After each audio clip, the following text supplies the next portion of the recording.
În rusă, conceptul de ruminație poate fi exprimat prin termenul пережевывать, care literalmente înseamnă amesteca repetat, fiind o traducere directă a procesului biologic, dar folosit și în context psihologic.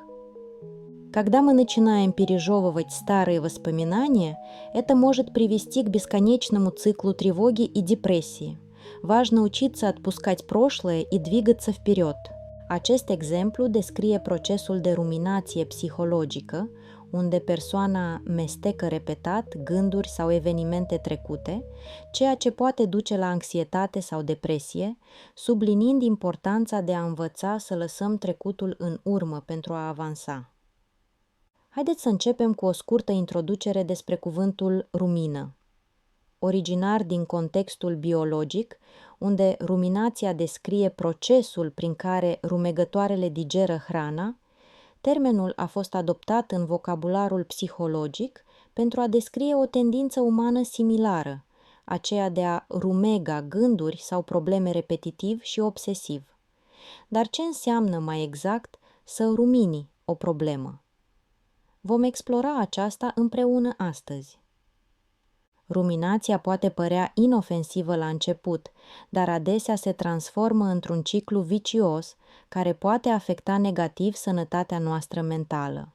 De la anxietate la depresie, a permite gândurilor negative să circule neîncetat în mintea noastră poate avea consecințe serioase. Dar cum putem opri acest proces? Ei bine, în momentele următoare vom discuta despre câteva tehnici eficiente. Pentru a rumina mai puțin, putem încerca diverse abordări. Una dintre cele mai eficiente metode este redirecționarea atenției. Atunci când observăm că gândurile noastre încep să o ia pe arătură, putem alege să ne concentrăm pe o activitate care necesită atenție completă, fie că este vorba de un hobby, sport sau chiar o sarcină simplă, cum ar fi gătitul. Să facem împreună un mic exercițiu. Gândiți-vă la un lucru care vă provoacă ruminații recent. Acum, imaginați-vă cum ambalăm acest gând într-o bulă și îl lăsăm să plutească departe în cer. Acest simplu vizual ajută la eliberarea mentală de grijile care ne apasă. Definiție explicativă. Rumină se referă la procesul de mestecare repetată a hranei de către animalele rumegătoare, după regurgitarea acesteia din stomac înapoi în gură pentru a facilita digestia.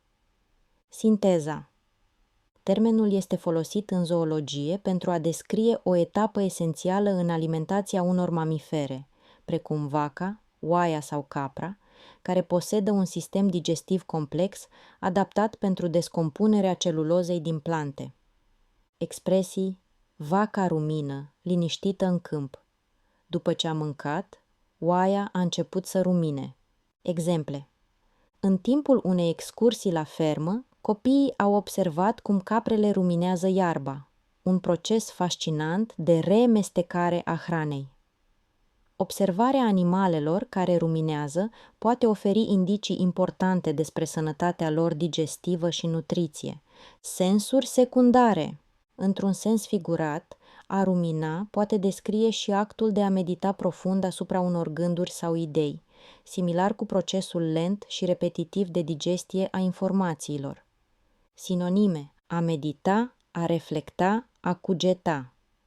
Etimologie: cuvântul rumină provine din latină ruminare, ce înseamnă amesteca din nou. Este o metaforă preluată din comportamentul animalelor rumegătoare, extinsă pentru a descrie și procesele mentale ale omului.